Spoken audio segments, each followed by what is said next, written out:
Y amén. Vamos a estar leyendo esta tarde una serie de textos y por eso le he pedido a Vanessa y a otras personas que nos ayuden. Pero vamos a abrir la Biblia primeramente nosotros en esta tarde por una carta que el apóstol Pablo le escribe a Tito.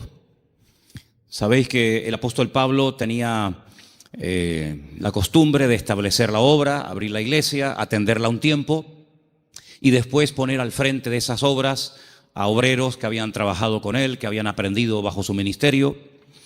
Vemos cómo dejó en la ciudad de Éfeso a Timoteo, al cual le escribe 2 cartas, pero a este joven pastor llamado Tito, lo deja en la isla de Creta. Y en el capítulo 2 de Tito capítulo 2, versículos 1 y 2, leemos algo muy interesante. Pablo está hablando acerca de las características que tienen que tener los ancianos en las iglesias, también las mujeres mayores, los jóvenes, los que sirven a otras personas. Y en los primeros versículos encontramos algo que me ha llamado mucho la atención y de lo cual quiero hablar en esta tarde. Pero tú habla lo que está de acuerdo con la sana doctrina. Que los ancianos sean sobrios, serios, prudentes, sanos en la fe, en el amor, en la paciencia. Y sigue contando y pidiendo cosas, ¿verdad? La frase que me llamó la atención y es el tema que queremos hablar esta tarde es cómo tener una fe sana. Cómo tener una fe sana. Dice la Biblia que el apóstol Pablo le pedía a Timoteo que los ancianos, que el liderazgo de la iglesia tenían que tener una fe sana.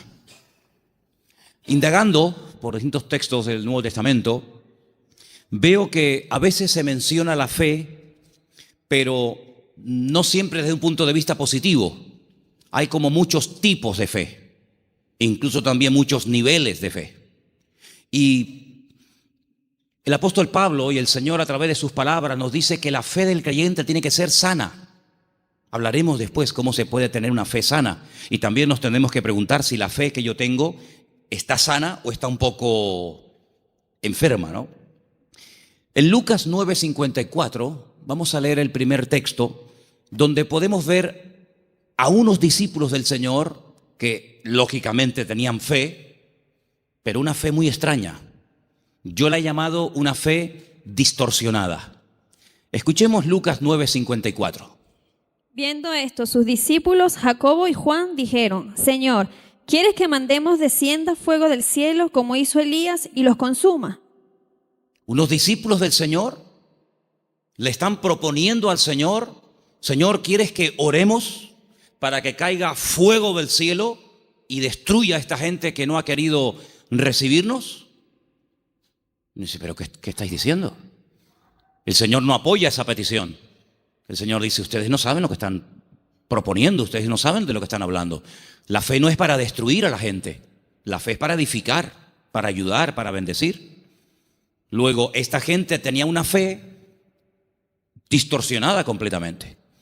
Y sería muy bueno que nosotros nos preguntáramos de vez en cuando qué tipo de fe tenemos.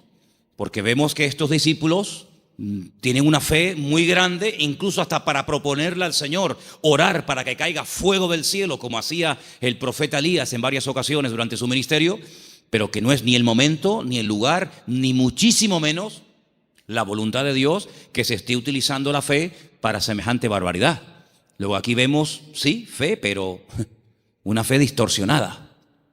Hay un texto en 2 de Timoteo 1:5 que menciona otro tipo de fe y es un texto en el que el apóstol Pablo reconoce que la fe de Timoteo no es como la que él va a mencionar a continuación.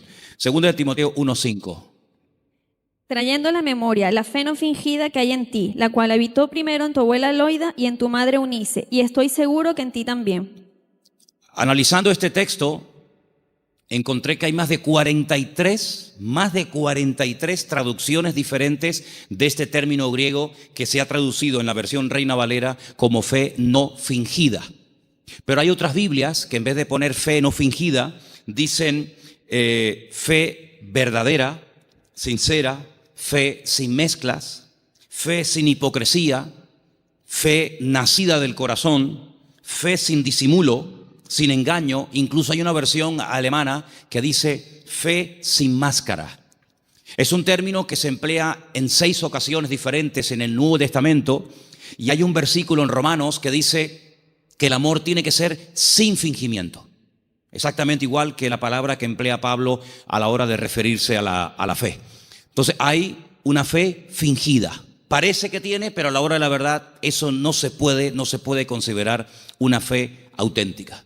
Entonces estamos viendo cómo la Biblia menciona y habla de personas que en un momento determinado pueden tener fe, pero no es la fe sana de la cual queremos hablar en esta noche y cómo conseguirla. Entonces hemos visto una fe distorsionada, una fe fingida, que no era el caso de Timoteo. Tenemos también en Santiago 2:26 una fe que no sirve para nada. Y lo dice literalmente el texto. Vamos a prestar atención. Santiago 2, versículo 26. Porque como el cuerpo sin espíritu está muerto, así también la fe sin obras está muerta. Fe sin obras. Hay fe, pero no hay obras, luego está muerta. No sirve para nada. Entonces hay gente que puede tener una fe aparentemente muy grande, pero no hay obras. Esa fe no produce nada. Por lo tanto, dice Santiago, es una fe muerta. Y lo muerto, pues ya me contarás para qué sirve. Absolutamente para nada. Ya hay 3 tipos de fe: distorsionada, una fe fingida, una fe muerta, y hay una fe que quisiera contar un poquito de quién se trata. ¿Os acordáis del joven rico? Un chico que dice que había guardado todos los mandamientos de la ley, era muy escrupuloso, moralmente impecable, pero él notaba que le faltaba algo. Y le pregunta al Señor: Señor, ¿qué tengo que hacer para heredar la vida eterna? Y el Señor le propone un estilo de vida diferente, le habla de que tiene que romper con ese espíritu de materialismo que lo domina, le habla de que tiene que guardar los mandamientos, y él dice: yo todo esto lo he guardado. Luego vemos que muchos escribas y fariseos, incluido en el joven rico, eran personas de fe, pero era una fe religiosa, mecánica. Hay que orar, oramos. Hay que leer, leemos. Hay que ayunar, ayunamos. Hay que congregarse, me congrego. Pero el Señor no quiere que actuemos como si fuéramos máquinas, hermanos. Que no seamos como robots, que hacen las cosas, pero sin sentimiento, sin pasión, sin ganas, sin deseo. Las hacen, pero no hay vida en lo que hacen. Digamos que es una fe religiosa. Sin embargo, volvemos al texto de Tito capítulo 2, donde el apóstol Pablo dice que los creyentes tienen que tener una fe sana. Quédense con eso, una fe sana, que no está enferma, que no está distorsionada. No es una fe que llegamos incluso a tener fe en la fe, valga la redundancia. Conocen la película de la lámpara de Aladino, ¿no? Esa lamparita que la frotan, sale un genio, y el objetivo del genio es cumplir los deseos de aquel que tuvo la suerte de encontrar la lámpara de Aladino. La fe no es la lámpara de Aladino. No tenemos que tener fe en nuestra fe.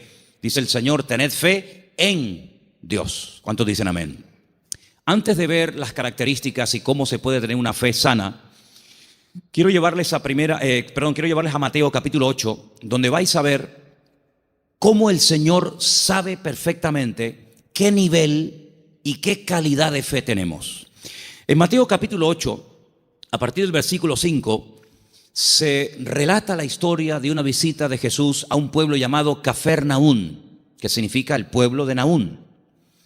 Y en el versículo 5 dice que Jesús entró en Cafarnaún y vino a él un centurión. Luego, no es un judío, es un gentil.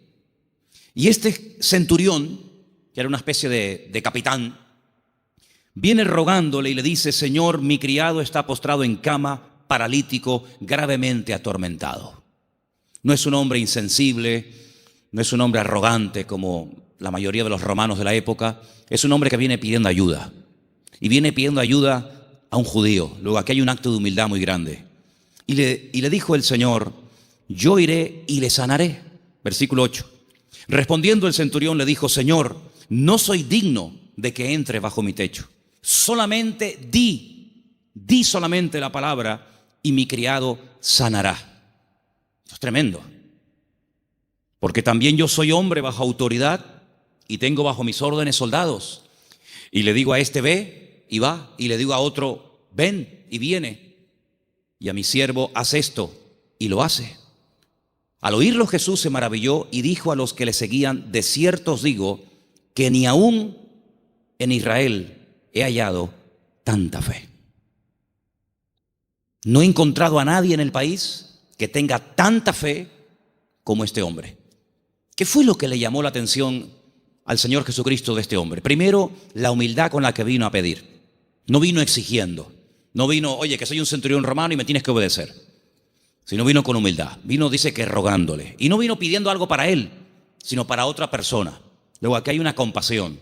Aquí hay un amor por alguien que está sufriendo, que no es precisamente él, sino es su criado. Luego hay una cosa muy interesante en la conversación. El Señor está dispuesto a ir a la casa de un gentil. El Señor está dispuesto a ir a la casa de este hombre. Sin embargo, este hombre dice: Señor, sinceramente yo no soy digno de tenerte bajo mi techo. Pero podemos solucionarlo de otra manera.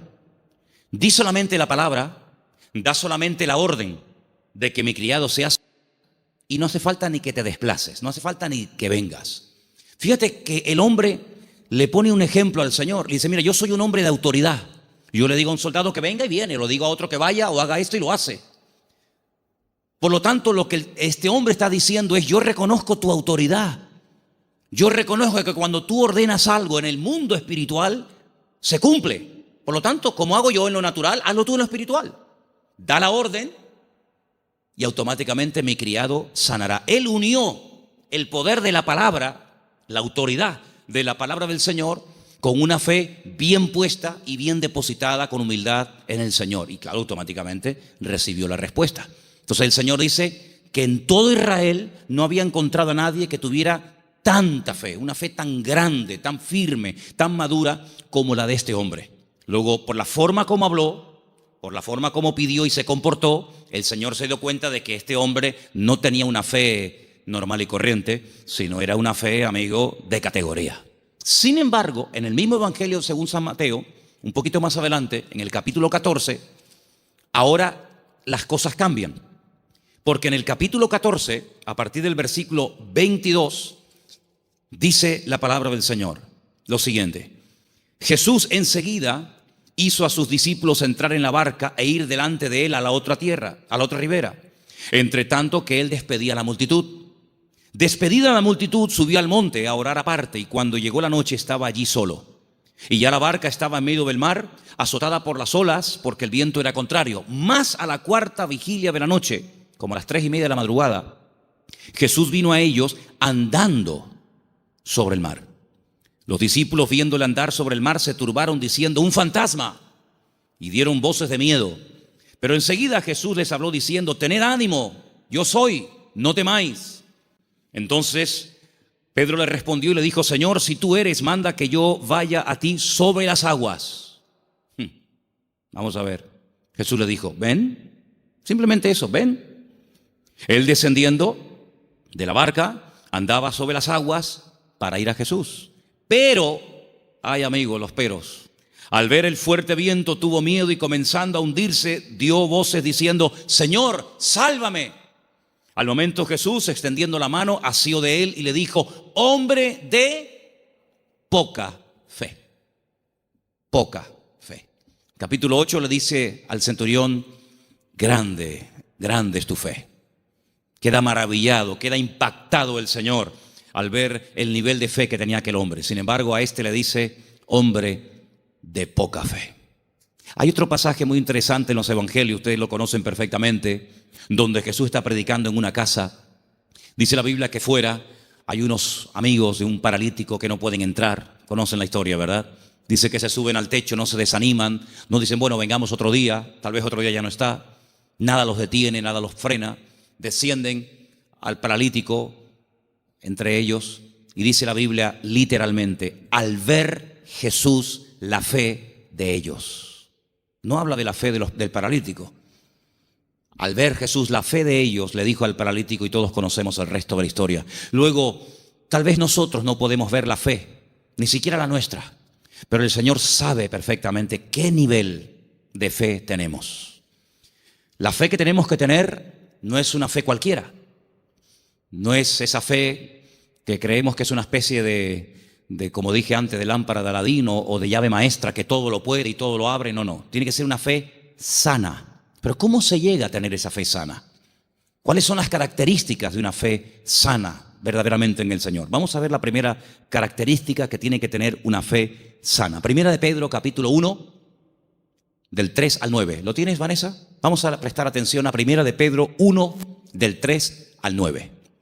Bendito el Dios y Padre de nuestro Señor Jesucristo, que según su grande misericordia nos hizo renacer para una esperanza viva por la resurrección de Jesucristo de los muertos, para una herencia incorruptible, incontaminada e inmarcesible, reservada en los cielos para vosotros, que sois guardados por el poder de Dios mediante la fe para alcanzar la salvación que está preparada para ser manifestada en el tiempo postrero, en lo cual vosotros os alegráis, aunque ahora, por un poco de tiempo, si es necesario, tengáis que ser afligidos en diversas pruebas, para que sometida a prueba vuestra fe, mucho más preciosa que el oro, el cual, aunque perecedero, se prueba con fuego, sea hallada en alabanza, gloria y honra, cuando sea manifestado Jesucristo, a quien amáis sin haberle visto, en quien creyendo, aunque ahora no lo veáis, os alegráis con gozo inefable y glorioso, obteniendo el fin de vuestra fe, que es la salvación de vuestras almas. Amén. ¿Os dais cuenta? La primera característica de una fe sana es que tiene que ser probada. Si no quieres tener una fe probada, jamás sabrás qué tipo de fe tú tienes. Mientras no hay problemas, no se sabe si verdaderamente tú eres una persona madura o inmadura. No se sabe. Es como cuando antiguamente te entregaban la cartilla cuando terminabas de hacer el servicio militar y te ponían comportamiento, bueno, malo, excelente, regular, lo que fuera, disposición a la hora de actuar o en fin, las distintas, digamos, no materias, sino las distintas características que se pretendía o se suponía que había en un soldado. Generalmente, a menos que fuera tiempo de guerra, el apartado del valor se dejaba en blanco, porque no hubo ocasión de mostrar el valor. La obediencia sí, la fidelidad, la puntualidad, digamos, la uniformidad, pero el valor era una casilla que se dejaba en blanco. Ahora, si hay una guerra, si te tienes que jugar la vida, si tienes que salir a campo abierto, entonces se sabe si ese soldado tenía o no tenía valor. Con la fe es exactamente igual. Si no hay pruebas, pues sí, tengo fe. Pero amigo, y cuando llegaron las pruebas, ¿cómo reaccionó usted ante el primer problema que le vino después de conocer al Señor? Porque nosotros reaccionamos de una manera antes de conocer al Señor que no puede ser la misma después de conocer al Señor. ¿Cómo, por ejemplo, reaccionó Job? Job no era judío. Job era un gentil, pero tenía tan clara su confianza y su fe en el Señor que después de las pruebas aún estaba mejor que antes de las pruebas. Antes de las pruebas era un hombre rico. La vida le sonrió. Tenía hijos, matrimonio que funcionaba perfectamente, aparentemente, tierras, criados, prestigio, casas, un patrimonio increíble y no había ningún problema. El Señor permitió, porque todo lo permite el Señor, que las cosas comenzaran a ir de diferente manera. Perdió en una semana a todos los hijos, no a uno, a todos, los varones y las hembras. Perdió todos los animales, eso era una tragedia en aquel tiempo. Las cosechas se le pudrieron, la mujer se le volvió en su contra, él cayó enfermo. Las casas se le derrumbaron, los amigos, ni te cuento. Si uno dice, bueno, pero ¿dónde está Dios en todo esto? Nunca estuvo Dios más cerca de Job que cuando era probado. Cuando más cerca Dios estuvo de Job y cuanto más cerca Job estuvo del Señor, fue en el tiempo de la prueba. En ningún momento se quejó. Argumentó, habló con el Señor, todo lo que tú quieras, pero en ningún momento claudicó y dijo, no merece la pena. No sirve de nada llevar una vida íntegra, llevar una vida de santidad, porque al fin y al cabo, mira, estoy pasando lo peor que los que no creen en ti, Señor. Al final, cuando termina todo aquel ciclo de pruebas tremendas, que no sabemos exactamente cuánto tiempo duró, él dice cosas tremendas. Él dice, yo de oídas te había oído, pero ahora mis ojos te ven. Ahora es cuando yo verdaderamente he conocido qué tipo de Dios, qué naturaleza es la de mi Dios. Ahora he experimentado la fidelidad de Dios. Ahora he experimentado la sanidad del Señor. Ahora he experimentado el consuelo del Señor. Y por eso, claro, él dice esa famosa leyenda, esa famosa frase, aunque Dios me mate, lo voy a seguir adorando, porque yo sé que mi Redentor está vivo. Entonces las pruebas no lo destruyeron, al contrario, lo fortalecieron de tal manera que al final él tiene que orar por los demás y nadie por él, porque solamente venían a cuestionarle, a criticarle, a poner el dedo en la llaga y bueno, a decir todo tipo de barbaridades.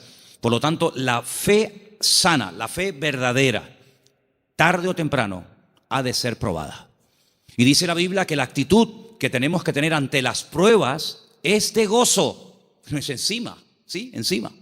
Tener por sumo gozo cuando os halléis en diversas pruebas, sabiendo que la prueba de vuestra fe produce paciencia. Porque una fe, para que sea sana, tiene que tener un ingrediente indispensable y es paciencia. La fe sin paciencia puede convertirse en temeridad. Y tú dices, pero la fe tiene que ir acompañada de paciencia. Hombre, claro. Si no, se termina convirtiendo en desesperación. No entiendo nada. Oro, pido con fe y no recibo. ¿Pero cómo es esto? Entonces, si no va acompañada del ingrediente de la paciencia, al final terminas desesperándote porque crees que no tienes fe, que has cometido un pecado, que te han hecho algo malo, etcétera, etcétera. Y comenzamos a decir tonterías y toda tontería, toda queja, todo lamento que salga de nuestros labios lo que hace es que va deteriorando, enfermando, debilitando cada vez más la fe. Y en vez de ser una fe sana, es una fe pero enferma. Entonces vemos que la característica de una fe sana es que ha sido probada por el fuego. Es interesante notar que hay un momento en el que el Señor le dice a Pedro, Pedro, Satanás ha venido para pedirme permiso porque os quiere zarandear como al trigo. Eso es una revelación de parte del Señor, porque en ningún momento encontramos en los evangelios a Satanás hablando con Cristo pidiéndole semejante cosa. Eso es una revelación que el Señor contó. En esas cosas que le ocurrían a nivel personal al Señor, dice, Él os va a zarandear como el trigo, pero yo ya he rogado previamente por ustedes para que vuestra fe no falle. Y una vez que seáis confirmados, vete y confirma a tus hermanos. En otras palabras, el Señor no descarta en ningún momento que un creyente en algún momento determinado de la vida pueda ser sacudido o pueda ser zarandeado, es decir, probado. Y entonces ahí esa fe se puede demostrar y comprobar si verdaderamente la fe que usted tiene es una fe a prueba de bombas, pues una fe que le dura hasta la primera prueba. En la parábola del sembrador, dice la Biblia que hay semillas que brotaron muy rápido. Pero dice, cuando salió el sol quemó la semilla y no dio fruto. Y cuando están en privado, los discípulos le preguntan al Señor o le piden al Señor que les explique la parábola del sembrador. Y Él les dice, mira, las semillas que caen junto al camino y brota rápido son los que reciben la palabra, al momento la reciben con gozo, pero como no tienen raíces, cuando sale el sol, que son las pruebas y las dificultades de la vida, las pruebas de la vida secan, son de corta duración. Entonces la prueba lo que hace es que fortalece nuestra fe para que nuestra fe pueda estar preparada para la siguiente prueba y así de esa manera tener una fe robusta y madura que ha soportado las pruebas. Es como cuando se construye un puente, se hace una prueba de carga, no se abre al público, decir, bueno, abran, ¿y si se cae? Hay que hacer una prueba de carga, ponen el puente todo lleno de camiones cargados a tope y los dejan ahí un tiempo para que si el puente resista, pues si el puente resiste la prueba, pues entonces se puede abrir el tráfico al público. Exactamente igual, nuestra fe tiene que ser probada y tiene que ser probada donde necesita ser probada. A lo mejor en lo económico, a lo mejor en lo familiar, a lo mejor en lo físico, no sé, pero el Señor sabe dónde tiene que apretar porque todas las pruebas siempre son para nuestro progreso, para nuestro crecimiento y para fortalecer nuestra fe. ¿Cuántos dicen amén? La segunda característica de una fe auténtica, de una fe sana, la encontramos en una carta que Pablo le escribe a los hermanos de Tesalónica. Primera de Tesalonicenses 1, del 2 al 10. Es una lectura un poquitín larga, pero por favor presten atención. ¿La tienes tú, Patricia? Adelante. Damos siempre gracias a Dios por todos vosotros, haciendo memoria de vosotros en nuestras oraciones, acordándonos sin cesar delante del Dios y Padre nuestro de la obra de vuestra fe, del trabajo de vuestro amor y de vuestra constancia en la esperanza en nuestro Señor Jesucristo, porque conocemos, hermanos amados de Dios, vuestra elección. Pues nuestro evangelio no llegó a vosotros en palabras solamente, sino también en poder, en el Espíritu Santo y en plena certidumbre, como bien sabéis cuáles fuimos entre vosotros por amor de vosotros, y vosotros vinisteis a ser imitadores de nosotros y del Señor, recibiendo la palabra en medio de gran tribulación con gozo del Espíritu Santo, de tal manera que habéis sido ejemplo a todos los de Macedonia y de Acaya, que han creído, porque partiendo de vosotros ha sido divulgada la palabra del Señor, no solo en Macedonia y Acaya, sino también en todo lugar vuestra fe en Dios se ha extendido, de modo que nosotros no tenemos necesidad de hablar nada, porque ellos mismos cuentan de nosotros la manera en que nos recibisteis y cómo os convertisteis de los ídolos a Dios, para servir al Dios vivo y verdadero, y esperar de los cielos a su Hijo, al cual resucitó de los muertos, a Jesús, quien nos libra de la ira venidera. Amén. La iglesia de Tesalónica, desde el primer momento, fue una iglesia muy perseguida, muy perseguida. No todas fueron así, pero una de las características de esa congregación es que desde el primer momento los creyentes fueron perseguidos. Hermanos perdieron la vida. Llegó un punto que la presión era tan tremenda, que comenzaron a pensar si a lo mejor ya había comenzado hasta la gran tribulación. Fíjate lo que te digo. Y por eso Pablo tiene que escribirles varias cartas y alentar y animar a los hermanos y aclararles que todavía ese tiempo no ha comenzado, y les alienta y les anima a decir: hermanos, seguir adelante. El Señor aún no ha venido. El tiempo de angustia de Jacob, la gran tribulación, aún no ha comenzado.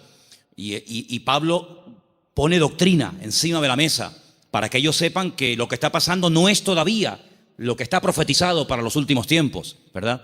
Y una de las cosas que el apóstol Pablo reconoce de la iglesia es que la fe de la iglesia, la fe de los hermanos de la ciudad de Tesalónica, no se quedó encerrada entre cuatro paredes, sino que los creyentes no habían perdido el valor de testificar a los que no conocían al Señor.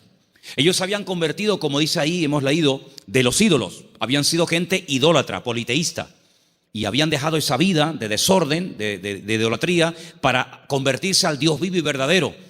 Pero la conversión de ellos, la fe de ellos depositada en el Dios vivo y verdadero, no era algo que se hacía a escondidas, sino algo que ellos querían que se difundiera. De tal manera que Pablo llegaba a ciertas y determinadas poblaciones, y la gente en esos lugares daban testimonio de lo que los hermanos de Tesalónica estaban pasando y cómo la fe de ellos se había extendido. Y esto es muy importante, hermanos. Esto es muy importante porque en un momento tenemos un encuentro inicial con el Señor. Nos encontramos con el Señor, entendemos el propósito de la salvación, de la venida de Cristo. Pedimos perdón por nuestros pecados, lo aceptamos como nuestro Señor y Salvador personal. Muy bien. Pero ¿y ahora? Ahora se tiene que extender nuestra fe. Tenemos que divulgar nuestro testimonio, nuestra esperanza en el Señor, porque no todo el mundo tiene la misma fe. No todo el mundo ha tenido la misma experiencia que tú has tenido, y por eso es muy importante que abramos la boca para que podamos decir a la gente: oye, que hay una esperanza, que hay un remedio, como vimos el domingo, que hay un camino, una verdad y una vida. Y los tesalonicenses no dijeron: bueno, mira, vamos a quedarnos callados porque nos están maltratando, nos están matando, nos están torturando. No importa, vamos a seguir hablando, vamos a dar testimonio de la fe en nuestro Señor Jesucristo. Esa es otra característica indispensable de una fe sana, que no solamente soporta la prueba con gozo y que la utiliza como plataforma para crecer y para acercarse más al Señor, sino que además es una fe que no es muda, no es una fe invisible. Usted sabe que la tiene, pero nadie se ha enterado en la familia, nadie se ha enterado en el barrio. No, yo abro mi boca y extiendo y proclamo la fe, la obra que el Señor ha hecho en mi vida. Esa es otra característica de una fe sana. Un creyente que no testifica no es normal. No es creyente que un creyente que tiene el gozo del Señor y que ha pasado de muerte a vida, pasen los días, las semanas y se le pase la vida y no comparta su fe y su testimonio con nadie. Eso no es una fe sana, es una fe enferma. Otra característica de una fe sana, quiero leer en Santiago. Voy a leer este pasaje yo, si no les importa, en capítulo 2, a partir del versículo 14, donde Santiago habla de algo muy importante relacionado con la fe. Dice: hermanos míos, Santiago 2:14, ¿de qué aprovechará si alguno dice que tiene fe y no tiene obras? ¿Podrá la fe salvarle? Si un hermano o una hermana están desnudos y tienen necesidad del alimento de cada día, y alguno de vosotros les dice, id en paz, calentaos y saciaos, pero no les dais las cosas que son necesarias para el cuerpo, ¿de qué aprovecha? No, hermanos, déjenme que diga esto.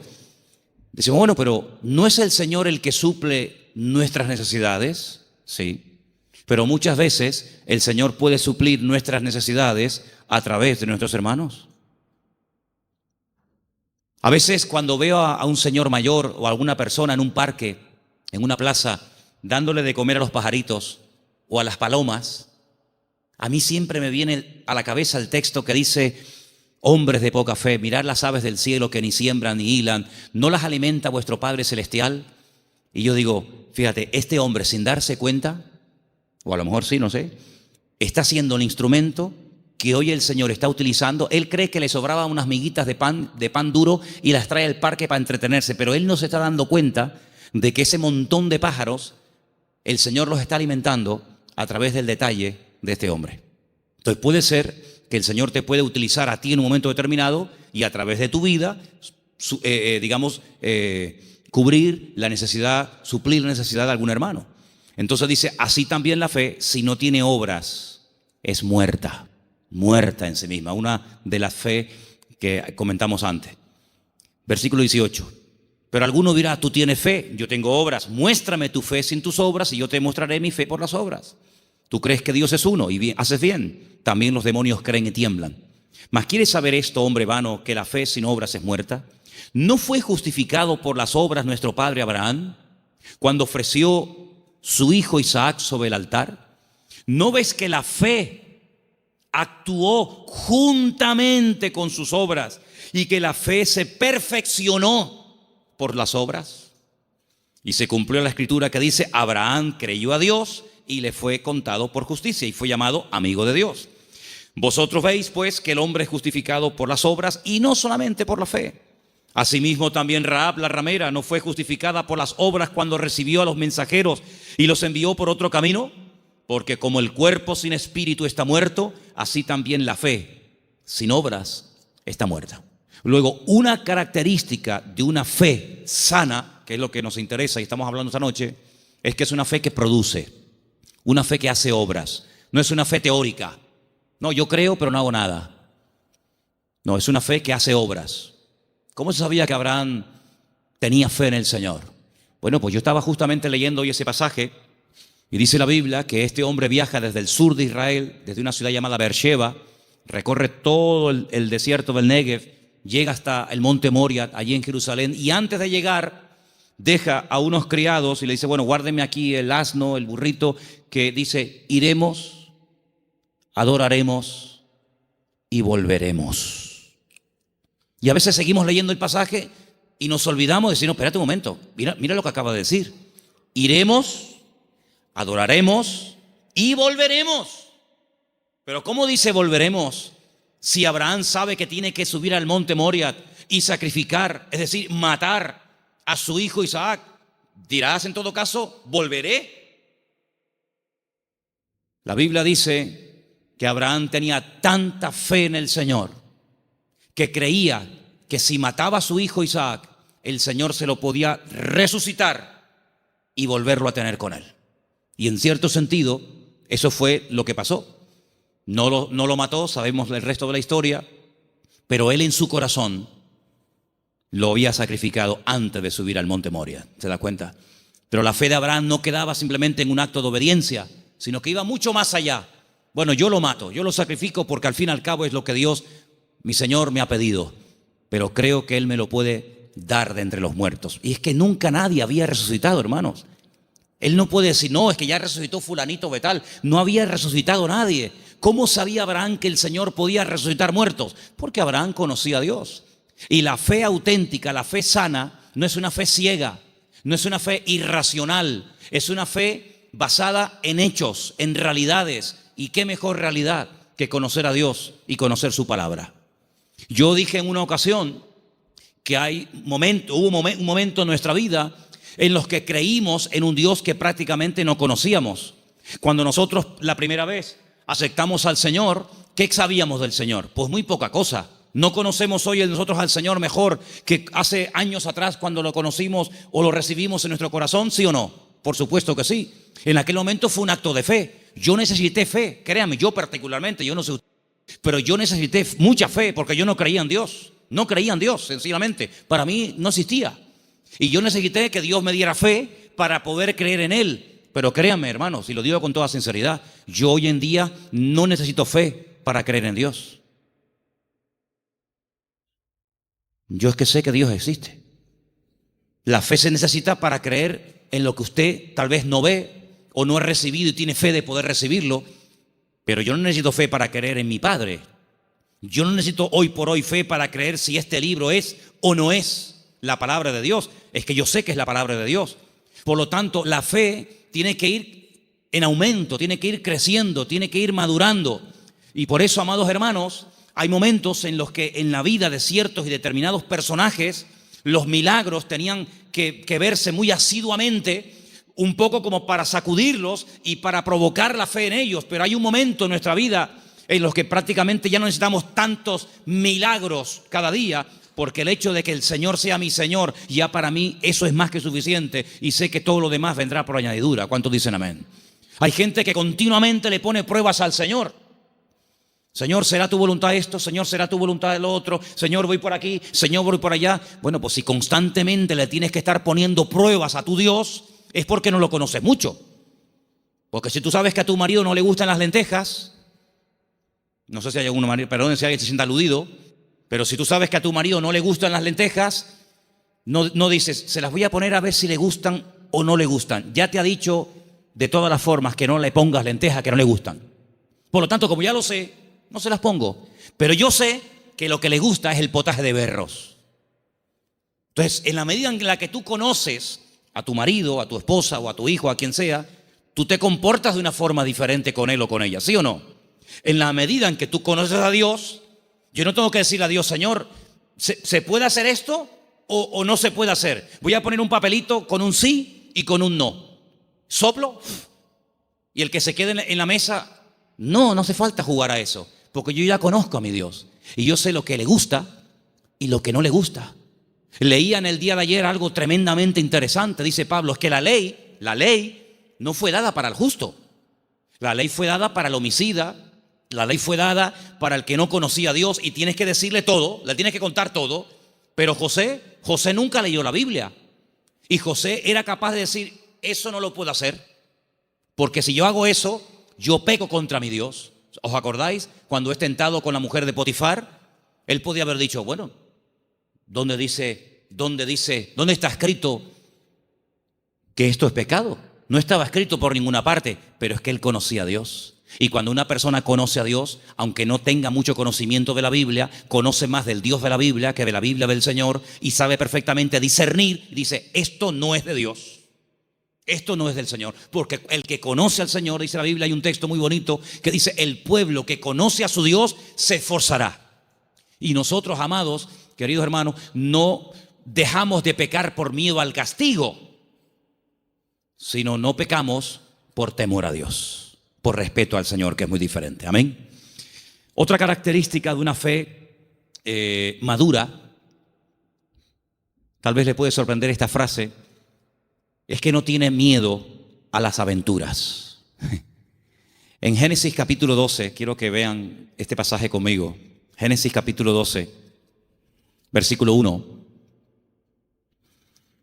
Hay una palabra aquí muy bonita que la hemos leído en muchas ocasiones. Dicen que el padre de Abraham era, ¿cómo se llamaba el padre de Abraham? Hola.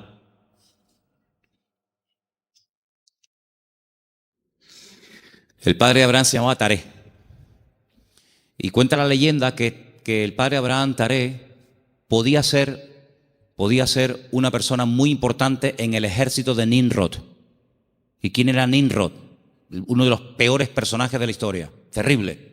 Terrible, el primer hombre poderoso de la tierra, un tipo de anticristo, para que me entendáis, un hombre idólatra, un hombre tremendo.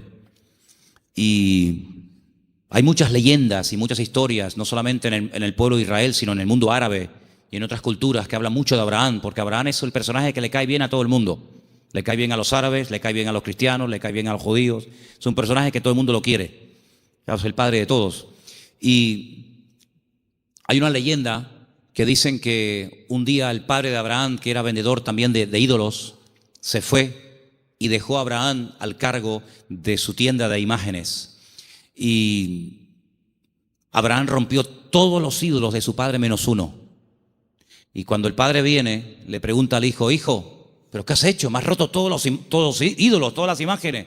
Y le dice: no, lo que pasa es que vino una señora con un plato de comida para ofrecer una ofrenda a los ídolos. Y como este ídolo, que es el más poderoso que tú tienes, no quería compartir la comida con los demás, los destruyó a todos y se comió la comida a él. Y le dice el padre: pero hijo, ¿qué cuento me estás contando? Si son ídolos de piedra, son incapaces de hacer esto. Y Abraham le dice: pues papá, si tú mismo has reconocido que son ídolos de piedra que no puedan hacer esto, ¿por qué los adoras? Es una leyenda que cuentan los árabes, ¿no? Hablando acerca de la fe de Abraham. Pues este hombre, cuando vivía en aquella tierra, versículo 1, Génesis 12:1, dice: el Señor le había dicho. Fíjate el tiempo del verbo. No está llamando el Señor ahí a Abraham. Dice: ya le había dicho. Es como, oye, que ya te he dicho, ya te lo dije el otro día, te lo estoy recordando. Ya el Señor le había dicho a Abraham. ¿Qué le había dicho? Vete de tu tierra, de tu familia o parentela, de la casa de tu padre, a la tierra que yo te mostraré. Fíjate que el primer verbo está en pasado y el último está en futuro. Ya le había dicho el Señor: a la tierra que yo te mostraré. ¿A dónde voy? No lo sé, yo te lo mostraré, ya te lo diré. Pero hay una promesa, entre el cumplimiento de la promesa y la obediencia. Hay una palabra muy interesante. Dice: yo haré de ti una nación grande. Te bendeciré, te engrandeceré. Engrandeceré, tú serás bendición. Bendeciré a los que te bendigan y a los que te maldijeren, maldeciré. Serán benditas en ti todas las familias de la tierra. Y se fue Abraham como el Señor lo había dicho. Entonces vemos que este hombre, en base a una promesa, en base a una orden de parte del Señor, él emprende una aventura. Y por eso este punto que he dicho, que para tener una fe sana, uno tiene que estar dispuesto a correr aventuras con el Señor. No podemos tener todo bajo control. Hay creyentes que todo lo quieren tener bajo control. Y eso es totalmente imposible. Quiero tener bajo control las facturas, lo que tengo que pagar, lo que tengo que hacer, lo que tengo que decir. Tengo que tener... Hermano, en la vida de un creyente verdadero, tienes que dejar una puerta abierta a la vida de fe, a una vida de aventura. Esto no tiene ni pies ni cabezas, diría un padre a un hijo. Pero hijo, ¿a dónde va? Es que no lo sé, padre. Pero, ¿qué sentido tiene esto? Yo leía hoy una frase en un libro que la tengo por aquí apuntada y me llamó mucho la atención y la quiero compartir con ustedes. Y la frase que leía dice: lo que nosotros llamamos seguridad muchas veces no es más que un freno para una vida de fe. Esto me impactó muchísimo. No, es que hay que tener una seguridad en la vida, tú. Ya, oye, ya no tengo 20 años, ya tengo una edad y uno ya tiene que ir pensando las cosas. Me parece muy bien. Pero cuando vamos a la palabra de Dios, nos encontramos que a veces Dios llama a gente ya con 80 años. Y tú dices: ¿pero dónde va este hombre con 80 años? Pues tú no ves que cuando tú eras joven lo intentaste y fue un fracaso lo que hiciste, que incluso hasta terminaste matando a una persona. Y el Señor llama a un hombre que en el pasado ha fracasado y se ha refugiado como un prófugo en el desierto, cuidando ovejas que no son ni de él. Y ahora tengo que volver atrás. ¿A qué? Hacer la voluntad de Dios. Pero en esta ocasión no como tú la quisiste hacer, en tu yo, en tu ego, sino hacerla a mi nombre. Y lo manda a Moisés, a Egipto, con 80 años. Y Abraham le da unas promesas increíbles con una edad que uno dice: ¿y por qué no le dio estas promesas cuando tenía 18, 20 o 30 años? ¿Por qué esperó tanto el Señor en sorprender y en usar a este hombre? Hermanos, nosotros no somos los que ponemos los tiempos. Los tiempos los pone el Señor. Por eso les dije antes que un ingrediente indispensable de una fe sana es la paciencia. Una fe que no va acompañada de paciencia te puede crear problemas a ti personalmente. Porque cuando tú pides y cuando tú oras y no recibes, la Biblia dice que si pedimos y no recibimos, se puede convertir en un tormento al alma, en un tormento al corazón. Y por eso el que tú pidas no significa que inmediatamente tus órdenes se tienen que cumplir. Vuelvo a repetir el ejemplo de antes. La fe no es la lámpara de Aladino. Encomendamos al Señor nuestra vida, nuestras situaciones, confía en Él y Él hará, decía el Salmo 37, ¿os acordáis? Entonces, una fe sana tiene que ser probada, tiene que extenderse, no puede quedar ahí reducida, anclada, encerrada herméticamente en tu vida. Es una fe que produce obras, es una fe que es que por lo que haces se nota que tiene fe. Hombre, vamos a ver, un hombre que está dispuesto a sacrificar a un hijo, ¿qué más prueba que ello? Cuando lo dice el Señor a ese hijo el día de mañana, quédate en Beersheba y siembra en el desierto, y este hombre siembra en el desierto y no cuestiona a Dios diciendo, oye, pero ¿cómo que siembra en el desierto? Esto es un disparate, es una locura. ¿Cómo voy a sembrar la semilla? ¿Cómo voy a sembrar semillas en arena? Y el hombre lo hace y Dios lo prospera, ¿verdad? Vemos en la Biblia que hay momentos en los que Dios le dice a la gente, oye, ¿tú estás dispuesto a ir en contra de la corriente? ¿Tú estás dispuesto a hacer lo que yo te diga, aunque aparentemente sea un disparate? A ese tipo de vida no tenemos que cerrarnos. Yo no digo que tengas que ir por ese camino toda tu vida, pero no descartes la posibilidad de que en un momento Dios te lleve la contraria. ¿Puede el Señor llevarnos la contraria? ¿Puede el Señor sorprendernos a estas alturas?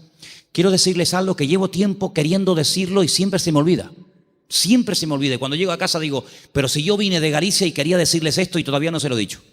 Ahora me acaba de venir a la cabeza y se lo voy a decir. Fui a predicar un día a una iglesia en Galicia. No voy a decir ni el sitio porque sabe Dios a dónde llegan estas predicaciones. Fui a predicar a un lugar y el pastor de esa iglesia, que llevaba ya mucho tiempo al frente de esa congregación, me dice que se va a ir a otra ciudad, a empezar otra iglesia. Digo, muy bien.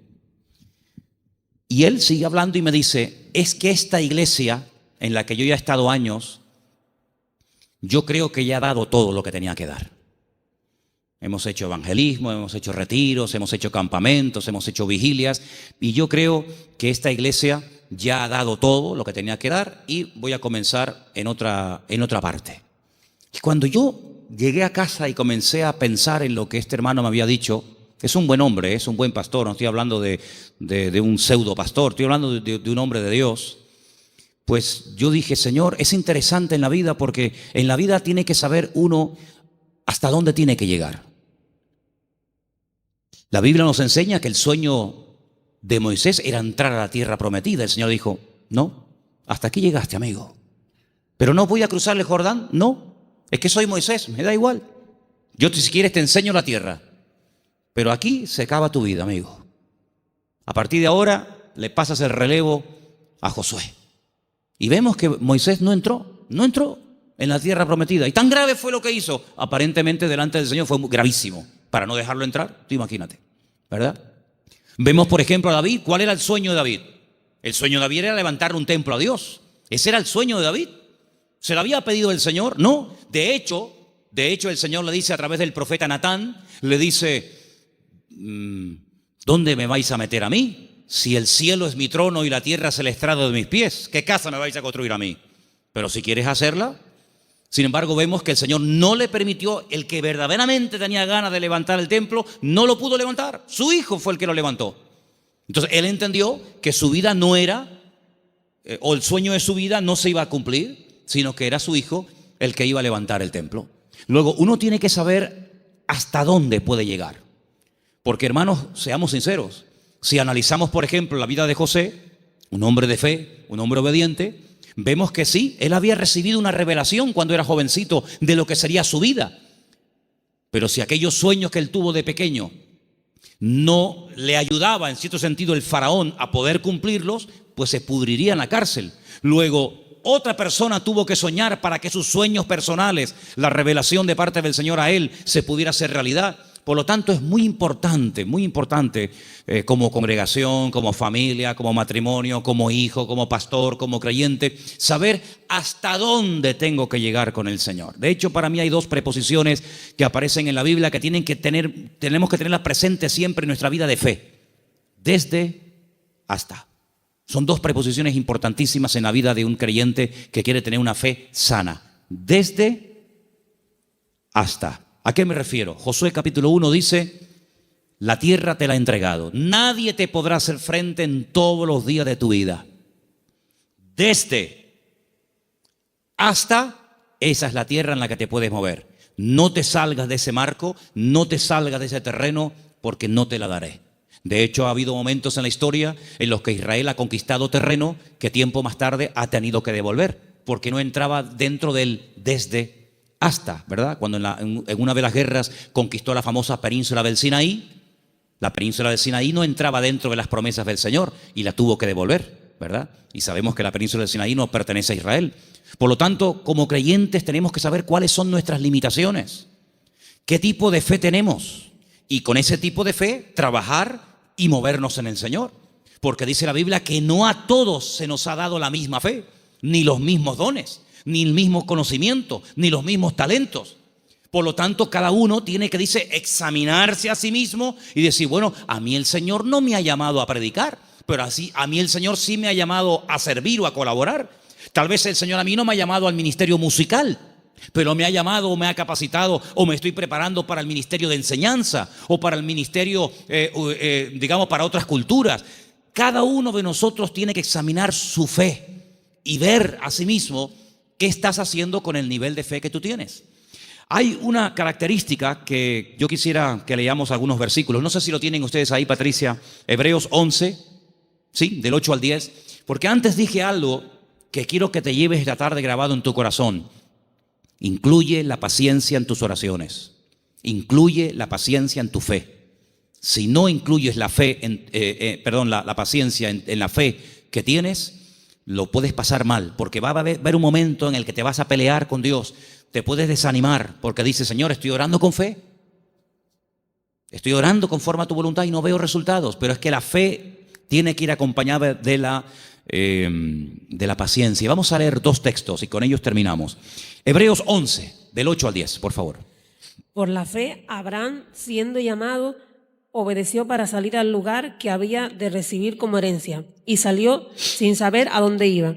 Por la fe habitó como extranjero en la tierra prometida, como en tierra ajena, morando en tiendas con Isaac y Jacob, coherederos de la misma promesa, porque esperaba la ciudad que tiene fundamentos, cuyo arquitecto y constructor es Dios.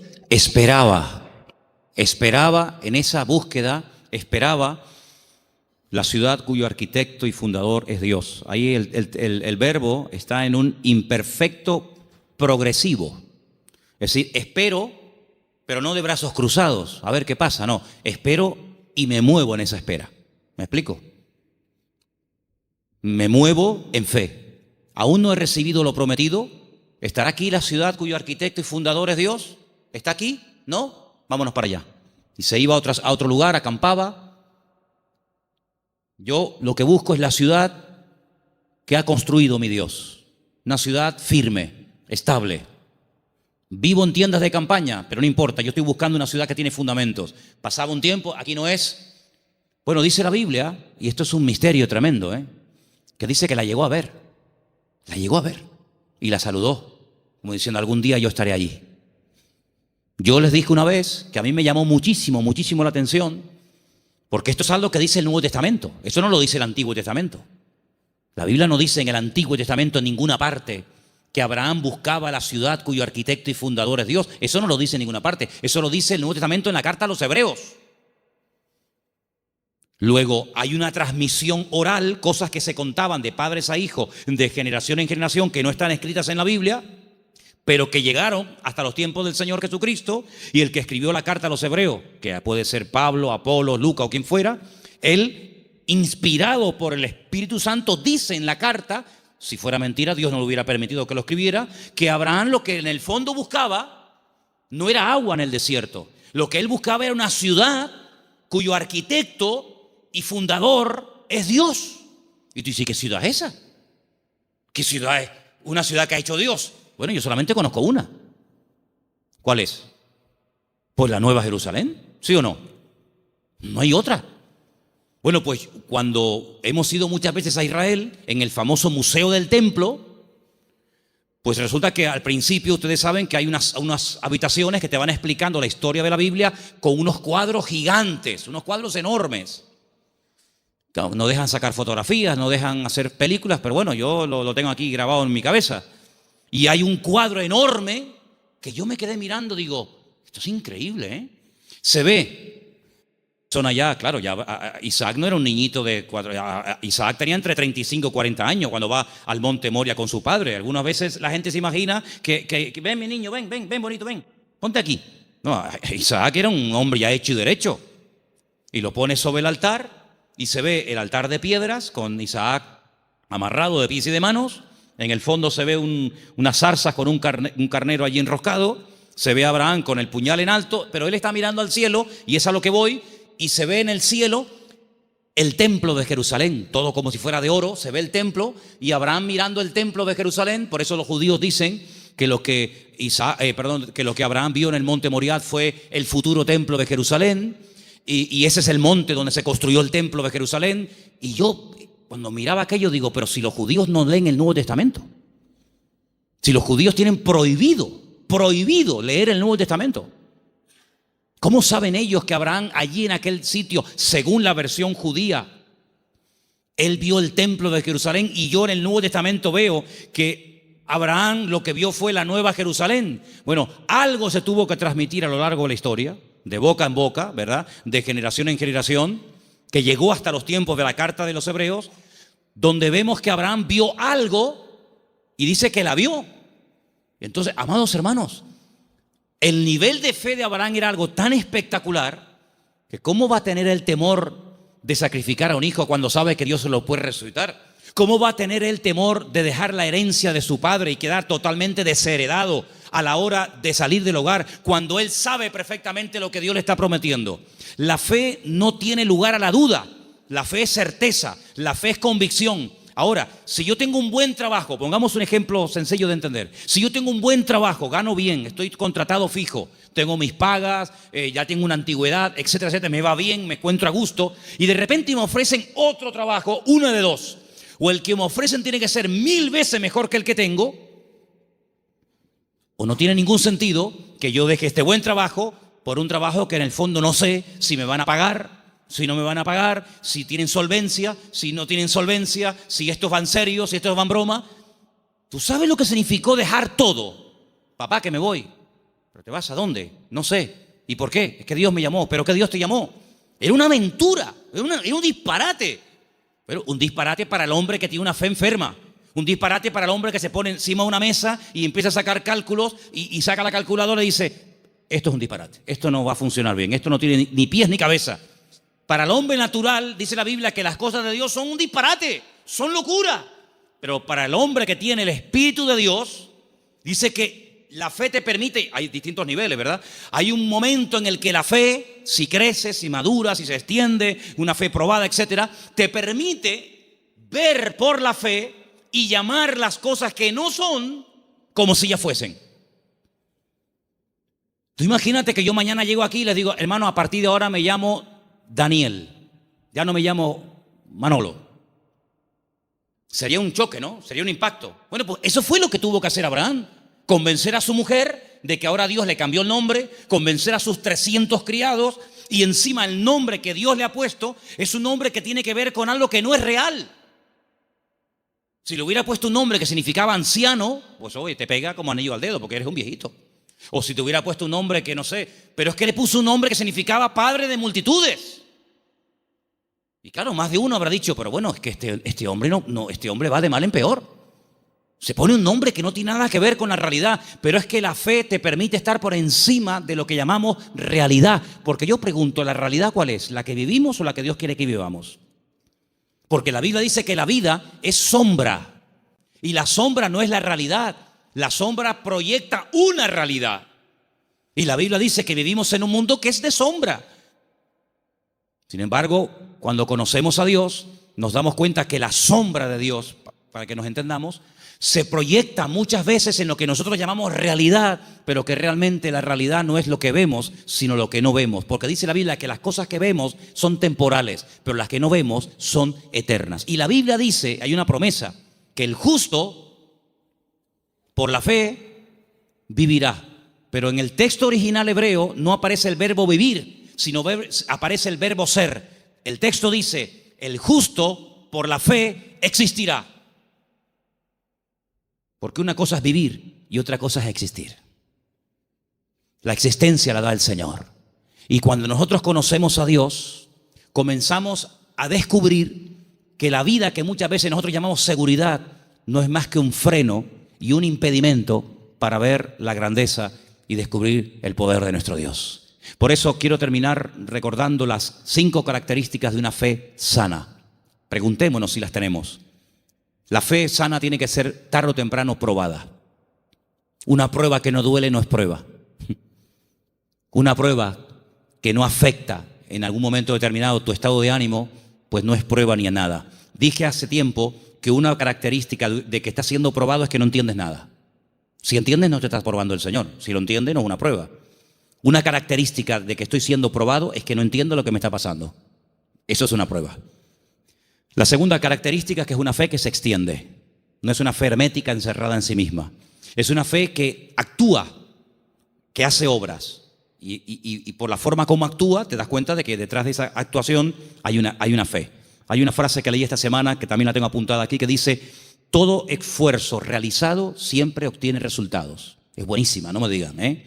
Todo esfuerzo realizado siempre obtiene resultados. Tú te esfuerzas por el Señor, ¿verdad? Tú ejercitas la fe y automáticamente Dios lo premia. Tercera o cuarta característica, que la fe sana tiene que ir acompañada de paciencia. Dice la Biblia que Abraham esperaba pacientemente. Y finalmente la fe sana está dispuesta a la aventura. En Hebreos 10, del 12 al 13, quiero que lo leamos todos juntos, por favor. Hebreos capítulo 10, Hebreos 10, del 12 al 13. Hay unos versículos muy interesantes que los he dejado para el final, para que medites en ellos y te los lleves esta noche en tu corazón. Repito, Hebreos capítulo 10, del 12 al 13. ¿Lo tienen, hermanos? Bueno, creo que lo estamos poniendo ahí, ¿no? Perfecto. Léelo conmigo. Pero Cristo, habiendo ofrecido una vez para siempre un solo sacrificio por los pecados, se ha sentado a la diestra de Dios. Versículo 13. De ahí en adelante, esperando hasta que sus enemigos sean puestos por estrado de sus pies. Esperando. Es la misma palabra que aparece cuando dice que Abraham esperaba la ciudad cuyo arquitecto y fundador es Dios. Ahora fíjate esto. Cristo muere, cumple todo lo que tiene que cumplir, derrama su sangre, resucita al tercer día, asciende a la gloria, se sienta a la diestra de Dios Padre. Y yo pregunto, ¿y ahora qué? Lo hemos leído esta noche. Él está esperando que todos y cada uno de sus enemigos sean sometidos y puestos bajo la planta de sus pies. Si mi Señor, después de todo lo que hizo, su muerte, su resurrección, la victoria sobre el pecado, sobre el diablo, etcétera, si Él, después de todo ese tremendo sacrificio, está esperando sentado a la diestra de Dios Padre, ¿por qué a nosotros a veces nos cuesta tanto esperar una oración que la hicimos la semana pasada y queremos que ahora nos responda el Señor? ¿Cuánto tiempo lleva esperando el Señor Jesucristo? Bueno, en número redondo, 2000 años. Porque aún hay enemigos que no están sometidos. Dice que el último, un día si quieren podemos hacer la lista de los enemigos que tienen que ser dominados y controlados y sometidos a la planta de los pies del Señor. Dice que el último, después de haber superado todo, el último enemigo que será superado y vencido para siempre será la muerte. De momento la muerte no ha sido vencida en el sentido de que todavía los seres humanos siguen muriendo, incluidos los cristianos. Y dice la Biblia que algún día la muerte no existirá más. Llegará un momento en el que la muerte, llegó tu muerte. Hasta aquí llegaste, amiga. Por lo tanto, si el Señor está esperando, imitemos al Señor. Él ora, Él intercede. Hay oraciones que el Señor Jesucristo le hizo al Padre cuando subió a la diestra, y una de ellas fue: Padre, envíales el Consolador. No dijo Él: yo rogaré al Padre para que os envíe otro Consolador, para que esté con vosotros para siempre. ¿Lo habéis leído, sí o no? Esa oración fue contestada en pocos días. Asciende, el Señor Jesucristo le pide al Padre que envíe el Espíritu Santo a los que quedaron en la tierra. Lo envía, pero hay otras muchas cosas que aún todavía el Señor está esperando que se solucionen, que se venzan, y después vendrá el Señor. Por lo tanto, vemos que la fe tiene que aprender a esperar. No solamente tiene que tener la confianza y la perseverancia, sino que una fe sana es una fe que sabe esperar.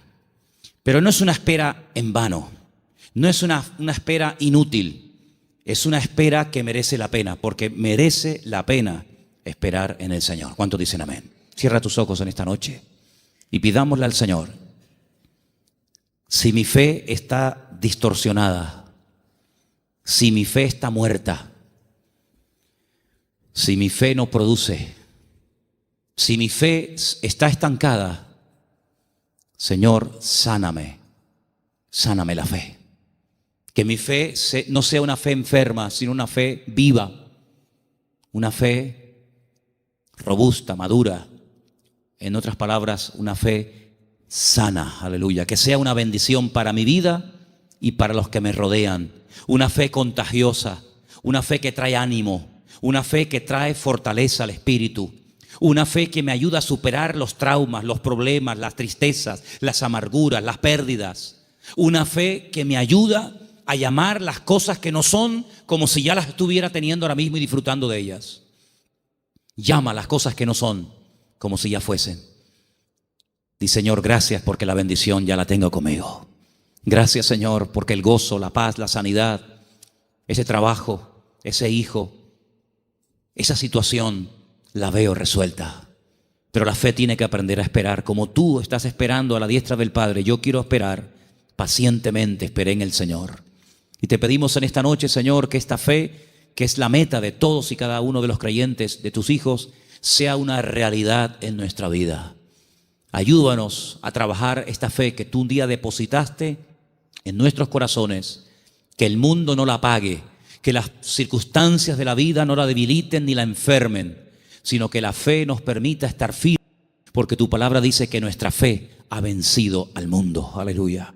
Señor, si nuestra fe en algún momento no ha estado como tenía que estar, si no estamos verdaderamente echando mano y utilizando esta fe, te pedimos que tú nos sacudas y nos despiertes para que esta fe, Señor, verdaderamente sea una fe poderosa, una fe que obtenga lo imposible y una fe que me permita vivir en victoria y bendecido todos los días de mi vida hasta que tú regreses, Señor.